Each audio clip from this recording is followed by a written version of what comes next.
Shalom Bapak Ibu Saudara-saudara terkasih, salam jumpa kembali dalam perenungan kita. Mari kita berdoa.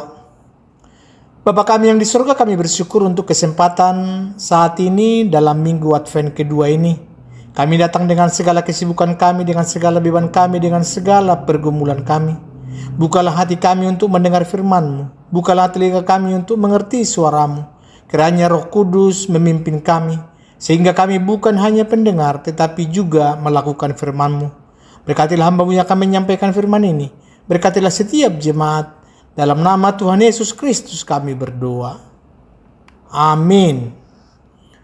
Bapak Ibu Saudara-saudara terkasih dalam Tuhan, kita sudah masuk minggu Advent kedua.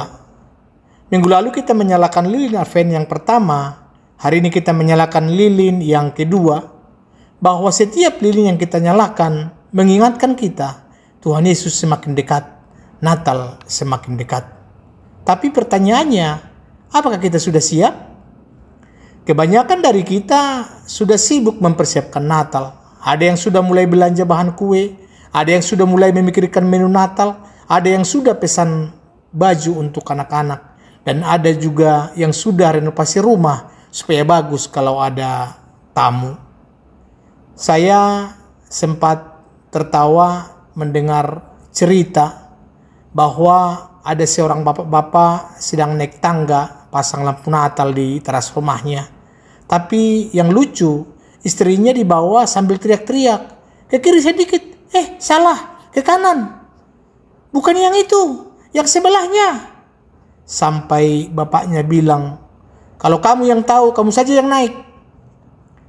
Kita memang sibuk mempersiapkan Natal secara lahiriah. Tapi ada satu persiapan yang lebih penting yang sering kita lupakan, yaitu persiapan hati kita. Dan firman Tuhan hari ini dari Matius 3, 1-12 berbicara tentang persiapan hati. Mari kita membuka Alkitab kita. Kalau tidak ada Alkitab, saya akan bacakan untuk kita. LI buat perikop Yohanes Pembaptis. Pada waktu itu tampillah Yohanes Pembaptis di padang gurun Yudea dan memberitakan, bertobatlah, sebab kerajaan surga sudah dekat. Sesungguhnya dialah yang dimaksudkan Nabi Yesaya ketika ia berkata, ada suara orang yang berseru-seru di padang gurun, persiapkanlah jalan untuk Tuhan, luruskanlah jalan baginya. Yohanes memakai jubah bulu unta dan ikat pinggang kulit, dan makanannya belalang dan madu hutan. Maka datanglah kepadanya penduduk dari Yerusalem, dari seluruh Yudea, dan dari seluruh daerah sekitar Yordan. Lalu sambil mengaku dosanya, mereka dibaptis oleh Yohanes di sungai Yordan. Tetapi waktu ia melihat banyak orang Farisi dan orang Saduki datang untuk dibaptis, berkatalah ia kepada mereka, hai kamu keturunan ular beludak, siapakah yang mengatakan kepada kamu bahwa kamu dapat melarikan diri dari murka yang akan datang? Jadi hasilkanlah buah yang sesuai dengan pertobatan, dan janganlah mengira bahwa kamu dapat berkata dalam hatimu, Abraham adalah bapa kami, karena aku berkata kepadamu, Allah dapat menjadikan anak-anak bagi Abraham dari batu-batu ini. Kapak sudah tersedia pada akar pohon, dan setiap pohon yang tidak menghasilkan buah yang baik pasti ditebang dan dibuang ke dalam api. Aku membaptis kamu dengan air sebagai tanda pertobatan, tetapi ia yang datang kemudian daripadaku lebih berkuasa daripadaku, dan aku tidak layak melepaskan kasutnya. Ia akan membaptiskan kamu dengan Roh Kudus dan dengan api. Alat penampis sudah di tangannya. Ia akan membersihkan tempat penggerikannya dan mengumpulkan gandumnya ke dalam lumbung. Tetapi debu jerami itu akan dibakarnya dalam api yang tidak terpadamkan. Sampai di situ bacaan kita saat ini. Bapak Ibu Saudara-saudara, sebelum kita masuk ke dalam isi khotbah, saya ingin memahami dulu konteks dari perikop kita hari ini. Bahwa Matius pasal 3 ini terjadi kira-kira 30 tahun setelah Yesus lahir di Bethlehem. Yesus sekarang sudah dewasa, tapi sebelum pelayanan Yesus dimulai, bahwa ada seorang yang muncul lebih dulu, namanya Yohanes Pembaptis. Yohanes ini bukan orang biasa. Dia adalah orang terakhir dari tradisi nabi-nabi perjanjian lama setelah Nabi Meliaki. Israel tidak mendengar suara nabi lagi selama 400 tahun. Bayangkan, 400 tahun tidak ada nabi, tidak ada yang berkata, beginilah firman Tuhan. Tiba-tiba muncul Yohanes di padang gurun Yudea, dan ketika dia membuka mulutnya, pesannya sangat jelas, sangat tajam, sangat menusuk. Bertobatlah, sebab kerajaan surga sudah dekat. Pesan ini bukan pesan yang enak didengar, bukan pesan yang membuat kita merasa nyaman, tapi inilah pesan yang Israel butuhkan pada waktu itu, dan inilah pesan yang kita butuhkan juga hari ini. Sekarang mari kita masuk ke dalam teks ini bagian demi bagian. Yang pertama itu pemberitaan yang tidak biasa. Itu tadi kita baca di ayat 1 sampai 4. Ini tempatnya yang tidak biasa. Ayat 1 mengatakan Yohanes berkhotbah di padang gurun Yudea. Ini tempat yang aneh untuk berkhotbah. Padang gurun itu bukan tempat yang nyaman, panas, tandus, tidak ada pohon-pohon rindang, tidak ada fasilitasnya yang bagus. Kalau kita mau membuat gereja, kita pasti pilih tempat yang strategis, bukan? Di kota, di pinggir jalan besar, ada tempat parkir yang luas. Tetapi Yohanes, dia berkhotbah di padang gurun. Kenapa? Karena Yohanes sedang menggenapi nubuatan. Ayat 3 mengutip Yesaya 40 ayat 3. Dikatakan, suara orang berseru-seru di padang gurun, persiapkanlah jalan untuk Tuhan, luruskanlah jalan baginya. Bapak Ibu Saudara, bahwa padang gurun itu melambangkan tempat pertemuan dengan Allah. Ingat bahwa dulu Israel bertemu dengan Allah di padang gurun Sinai. Di padang gurun tidak ada distraksi, tidak ada gangguan dunia. Di sanalah kita bisa fokus kepada Allah. Pesan untuk kita saat ini, kadang-kadang Allah harus membawa kita ke padang gurun rohani supaya kita bisa mendengar suaranya. Bisa jadi padang gurun itu adalah masa sulit dalam hidup kita. Masa di mana kita kehilangan pekerjaan, masa di mana kita sakit, masa di mana kita bisa merasa sendiri. Jangan marah ketika Allah membawa kita ke padang gurun. Di sanalah kita akan mendengar suaranya dengan lebih jelas. Ini yang kedua, penampilannya yang tidak biasa.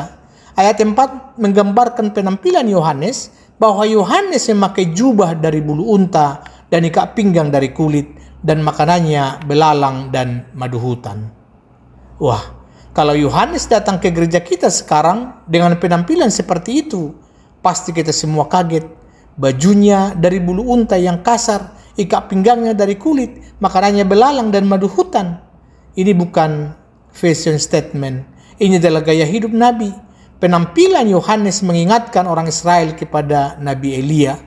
Itu kalau kita baca di 2 Raja-Raja 1 ayat 8. Bahwa Elia juga berpakaian seperti ini. Dan memang Yohanes datang dalam roh dan kuasa Elia. Itu bisa kita lihat di Lukas 1 ayat 17. Jadi Yohanes hidup sederhana, tidak materialistis, tidak tergantung pada kenyamanan dunia. Dia hidup untuk satu tujuan saja, menyampaikan pesan Tuhan. Pesan untuk kita bahwa di zaman sekarang ini kita terlalu fokus pada penampilan luar. Kita lebih peduli dengan pakaian kita, dengan gaya rambut kita, dengan mobil kita, dengan rumah kita. Tapi ingat bahwa Allah melihat hati. Saya tidak mengatakan kita harus berpakaian seperti Yohanes Pembaptis, tapi pertanyaannya, apakah kita lebih peduli dengan penampilan luar daripada kondisi hati kita? Apakah kita lebih sibuk berdandan secara lahiriah daripada mempersiapkan hati kita untuk bertemu dengan Tuhan? Sekarang kita melihat di bagian yang kedua, pesan yang sangat menusuk. Itu ayat 2, ayat 7 sampai 10. Yang pertama, bertobatlah. Ini adalah kata pertama dalam khotbah Yohanes. Bertobatlah. Kalau dalam bahasa Yunani, kata ini adalah metanoite, yang artinya berubah pikiran, berubah arah. Yang sering kita dengar metanoia ya. Tobat bukan hanya menyesal. Banyak orang menyesal setelah berbuat dosa, tapi besoknya berbuat dosa yang sama lagi. Itu bukan tobat. Bahwa tobat adalah berubah arah 180 derajat. Dari jalan dosa berbalik ke jalan Tuhan. Jadi bayangkan kita sedang berkendara dari Medan mau ke Pematang Siantar. Tapi tiba-tiba kita sadar kita salah jalan. Kita malah menuju ke tebing tinggi. Apa yang kita lakukan? Kita putar balik. Kita ubah arah. Itulah tobat. Yang kedua dikatakan sebab kerajaan surga sudah dekat. Mengapa kita harus bertobat? Karena kerajaan surga sudah dekat. Kerajaan surga atau kerajaan Allah adalah tema sentral dalam pemberitaan Yesus. Ini bukan berbicara tentang tempat surga ada di atas sana gitu ya, tapi tentang pemerintahan Allah. Ketika Yesus datang, pemerintahan Allah mulai hadir di tengah-tengah manusia. Dan kalau raja sudah datang, kalau pemerintahan Allah sudah dekat, maka kita harus siap. Kita tidak bisa membuat raja dengan hati yang kotor, dengan hidup yang penuh dosa. Yang ketiga, ini teguran untuk orang Farisi dan Saduki ayat 7 sampai 10. Sekarang kita sampai pada bagian yang paling tajam. Ayat 7 berkata, ketika ia melihat banyak orang Farisi dan orang Saduki datang untuk dibaptis, berkatalah ia kepada mereka, hai kamu keturunan ular beludak. Ini keras sekali ya. Bayangkan kalau pendeta menyapa jemaat dengan, hai kamu keturunan ular beludak. Oh, pasti langsung ada yang protes. Ada yang melapor ke majelis jemaat. Bahkan bisa ada yang melapor kepada polisi. Tapi Yohanes tidak sedang mencoba menjadi populer. Dia menyampaikan kebenaran. Dan kebenaran itu keras. Orang Farisi dan Saduki ini adalah pemimpin agama pada zaman itu. Mereka dihormati, mereka kelihatan rohani. Mereka rajin beribadah. Tetapi Yohanes tahu hati mereka tidak benar di hadapan Allah. Kalau kita perhatikan ayat 8, jadi hasilkanlah buah yang sesuai dengan pertobatan. Pertobatan yang sejati menghasilkan buah, dan buah itu adalah perubahan hidup nyata. Bukan hanya kata-kata, tetapi tindakan. Kalau di ayat 9, bahkan lebih tajam lagi. Dan janganlah kamu sangka bahwa kamu dapat berkata dalam hatimu, Abraham adalah bapa kami. Karena aku berkata kepadamu, Allah dapat menjadikan anak-anak bagi Abraham dari batu-batu ini. Orang Farisi dan Saduki merasa aman karena mereka keturunan Abraham. Mereka berpikir, kami anak-anak Abraham, jadi kami pasti selamat. Tapi Yohanes mengatakan, hubungan darah tidak akan menjamin keselamatan. Yang penting adalah pertobatan yang sejati. Bapak, Ibu, Saudara-saudara, ini adalah bagian yang paling sulit untuk kita dengar hari ini. Banyak dari kita merasa aman secara rohani karena kita sudah dibaptis, karena kita rajin ke gereja setiap minggu, kita adalah orang tua kita dalam majelis atau pendeta, kita sudah lama jadi anggota gereja, kita rajin persembahan, kita ikut berbagai kegiatan gereja, kita ikut membangun gereja. Tetapi Yohanes berkata, semua itu tidak cukup. Kalau tidak ada pertobatan sejati, kalau tidak ada perubahan hidup, semua itu sia-sia. Pertanyaan yang harus ditanyakan kepada diri kita sendiri, apakah ada buah pertobatan dalam hidup saya? Apakah hidup saya hari ini berbeda dengan hidup saya tahun lalu? Apakah karakter saya semakin serupa dengan Kristus? Apakah dosa-dosa yang biasa saya lakukan mulai berkurang? Kalau jawabannya tidak, maka kita perlu bertobat. Ayat 10 mengatakan, kapak sudah tersedia pada akar pohon, dan setiap pohon yang tidak menghasilkan buah yang baik pasti ditebang dan dibuang ke dalam api. Ini peringatan yang sangat serius. Allah itu sabar, tapi kesabaran Allah ada batasnya. Suatu hari nanti akan ada penghakiman, dan pada hari itu yang dilihat bukan label kita, bukan gelar kita, bukan posisi kita, tapi buah hidup kita.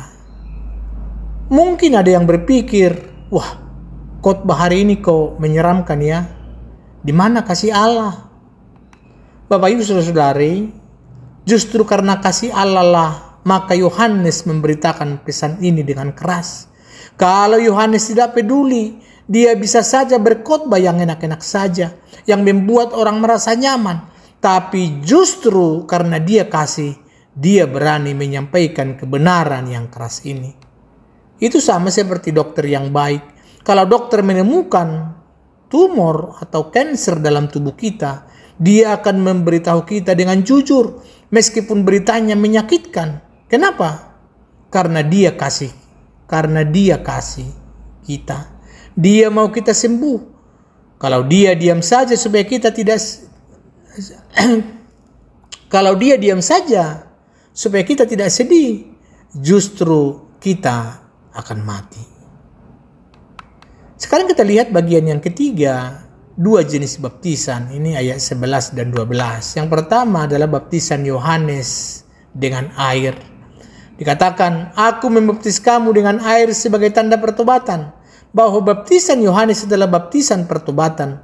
Orang-orang datang mengaku dosa mereka dan dibaptis dalam air Yordan sebagai tanda bahwa mereka bertobat dan ingin hidup baru.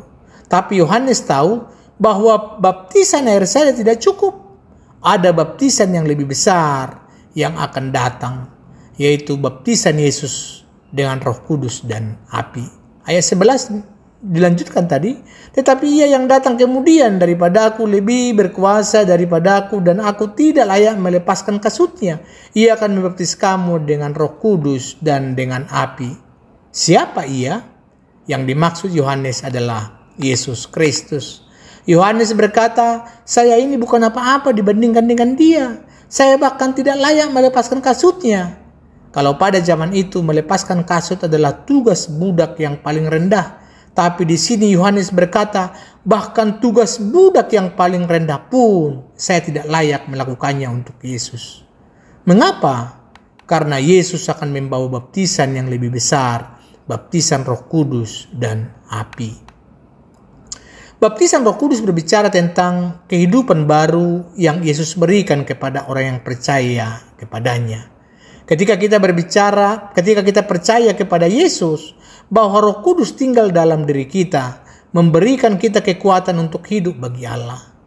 Baptisan api berbicara tentang pemurnian. Api memurnikan, api membakar sampah, membakar kotoran. Yesus akan memurnikan hidup kita, membersihkan dosa-dosa kita. Tapi di ayat 12 juga mengingatkan kita tentang penghakiman. Alat penampi sudah di tangannya. Ia akan membersihkan tempat penggerikannya dan mengumpulkan gandumnya ke dalam lumbung. Tetapi debu jerami itu akan dibakarnya dalam api yang tidak terpadamkan. Gambarannya sangat jelas. Akan ada pemisahan. Gandum dikumpulkan ke dalam lumbung. Ini adalah orang yang percaya, orang yang diselamatkan. Tetapi jerami dibakar, ini adalah orang-orang yang tidak percaya, pasti dihukum. Bapak Ibu Saudari, Natal bukan hanya perayaan kelahiran Yesus yang lucu dan manis. Natal adalah perayaan kedatangan Raja yang akan menyelamatkan dan juga menghakimi. Pertanyaannya bagi kita masing-masing, sudahkah saya mengalami baptisan Roh Kudus? Sudahkah saya percaya kepada Yesus dan menerimanya sebagai juru selamat dan Tuhan saya? Kalau belum, inilah waktunya. Kerajaan sorga sudah dekat. Yesus sudah datang. Dia menawarkan keselamatan kepada kita. Tapi kita harus merespon dengan pertobatan dan iman. Dan bagi kita yang sudah percaya, sudahkah kita mengizinkan api Roh Kudus untuk memurnikan hidup kita? Masih adakah area-area dalam hidup kita yang belum kita serahkan kepada Tuhan? Masih adakah dosa-dosa yang kita simpan dan tidak mau kita lepaskan? Sekarang, Bapak Ibu, saya ingin memberikan beberapa aplikasi praktis untuk hidup kita dalam Advent kedua ini. Yang pertama, lakukan audit rohani. Luangkan waktu minggu ini untuk melakukan audit rohani. Duduk sendiri dengan Tuhan dengan Alkitab terbuka dan tanyakan kepada diri sendiri, apa saja dosa-dosa yang masih saya lakukan secara rutin? Apa saja kebiasaan buruk yang masih melekat pada saya? Bagaimana hubungan saya dengan keluarga saya? Apakah saya sudah mengampuni orang-orang yang pernah menyakiti saya? Apakah masih ada kepahitan dalam hati saya? Bagaimana integritas saya dalam pekerjaan? Apakah saya jujur dalam urusan keuangan? Bapak Ibu, tuliskan semuanya. Jujurlah di hadapan Tuhan. Lalu bertobat dengan konkret. Pertobatan itu harus konkret, bukan abstrak. Jangan hanya berkata, Tuhan ampuni segala dosa saya, tapi sebutkan dosa-dosa itu satu persatu dan buatlah rencana konkret untuk berubah. Misalnya, kalau masalah Anda adalah mudah marah kepada anak-anak, buatkan komitmen untuk berhitung sampai 10 sebelum bereaksi. Kalau masalah Anda adalah kecanduan media sosial sampai lupa waktu, buatlah batasan waktu yang jelas. Kalau masalah Anda adalah bergosip, buatlah komitmen untuk tidak ikut-ikutan pembicaraan negatif tentang orang lain. Kalau masalah Anda adalah pelit, mulailah belajar memberi dengan rela hati. Lalu hasilkan buah pertobatan. Ayat 8 berkata, hasilkanlah buah yang sesuai dengan pertobatan. Buah apa yang harus kita hasilkan? Galatia 5, 22-23 memberitahu kita, kasih, sukacita, damai sejahtera, kesabaran, kemurahan, kebaikan, kesetiaan, kelemah lembutan, penguasaan diri. Bapak Ibu, pilih salah satu buah roh yang paling lemah dalam hidup Anda dan fokus untuk menumbuhkannya minggu ini. Lalu persiapkan hati untuk Natal. Kita tinggal beberapa minggu lagi menuju Natal. Jangan hanya sibuk dengan persiapan lahiriah. Persiapkan hati kita untuk menyambut Sang Raja. Bagaimana caranya? Luangkan waktu lebih banyak untuk doa dan membaca Alkitab. Ikut kebaktian-kebaktian Advent di gereja. Baca kembali kisah kelahiran Yesus dan renungkan maknanya. Tanyakan kepada Tuhan, apa yang Engkau mau saya lakukan untuk kemuliaan-Mu di Natal ini? Bagikan kabar baik. Yohanes Pembaptis mempersiapkan jalan bagi Yesus. Kita juga dipanggil untuk menjadi suara di padang gurun bagi orang-orang di sekitar kita. Siapa di sekitar Anda yang belum mengenal Yesus? Mungkin saudara Anda, mungkin tetangga Anda, rekan kerja Anda. Natal adalah waktu yang baik untuk mengundang mereka ke gereja atau untuk berbagi kesaksian tentang apa yang Yesus sudah lakukan dalam hidup Anda. Bapak Ibu Saudara yang terkasih dalam Tuhan, pesan Yohanes Pembaptis 2000 tahun yang lalu masih relevan untuk kita hari ini. Bertobatlah sebab kerajaan sorga sudah dekat. Kerajaan sorga sudah datang ketika Yesus datang ke dunia. Dan kerajaan sorga akan datang dalam kegenapannya ketika Yesus datang kembali. Kita hidup di antara kedua kedatangan ini. Pertanyaannya, sudahkah kita siap? Kalau Yesus datang hari ini, apakah kita akan seperti gandum yang dikumpulkan ke dalam lumbung atau seperti jerami yang dibuang ke dalam api? Jangan menunda pertobatan. Ayat 10 mengatakan, kapak sudah tersedia pada akar pohon. Waktu kita tidak banyak. Tapi kabar baiknya adalah selama kita masih hidup, pintu pertobatan masih terbuka. Yesus menanti kita dengan tangan terbuka. Dia siap mengampuni. Dia siap memberi kita hidup yang baru. Dia siap membaptis kita dengan Roh Kudus dan api. Memurnikan hidup kita, mengubah hidup kita. Yang Dia minta hanya satu. Bertobatlah. Berubah arah. Kembali kepadanya. Pada Advent kedua ini, marilah kita datang kepada Yesus dengan hati yang terbuka. Marilah kita mengaku dosa kita dan menerima pengampunannya. Marilah kita menyerahkan hidup kita kepadanya dan hidup sesuai dengan kehendaknya. Dan ketika Natal tiba nanti, kita tidak hanya merayakan dengan kue dan hadiah, tapi kita merayakan dengan hati yang sudah diperbaharui, dengan hidup yang sudah diubah, dengan sukacita yang sejati, karena Raja kita telah datang. Amin. Mari kita berdoa. Tuhan Yesus, kami bersyukur untuk firman-Mu hari ini. Firman yang tajam, yang menusuk, tapi juga firman yang penuh kasih. Kami mengaku kami sering hidup dalam kenyamanan rohani yang palsu. Kami merasa cukup dengan ritual-ritual keagamaan tanpa perubahan hidup yang sejati. Ampunilah kami, Bapa. Hari ini kami mau bertobat, kami mau berubah arah. Dari jalan kami mau kembali ke jalan-Mu. Dari kehendak kami mau tunduk pada kehendak-Mu. Baptislah kami dengan Roh Kudus-Mu, bersihkanlah kami dengan api-Mu, buang segala kotoran dalam hidup kami, ubahlah kami menjadi serupa dengan-Mu. Tolonglah kami untuk menghasilkan buah-buah pertobatan yang nyata dalam hidup kami, mulai dari keluarga kami, dalam pekerjaan kami, dalam pelayanan kami. Dan ketika Natal tiba, biarlah kami tidak hanya merayakan tradisi, tapi merayakan kedatangan-Mu yang sejati dengan hati yang sudah diperbaharui. Kami berdoa dalam nama Tuhan Yesus Kristus yang hidup. Amin. Bapak Ibu, terima kasih telah mendengarkan renungan ini. Kalau Ibu diberkati, bagikan kepada saudara, kepada teman, kepada sahabat, supaya semakin banyak orang yang diberkati. Selamat merayakan Advent. Tuhan Yesus memberkati.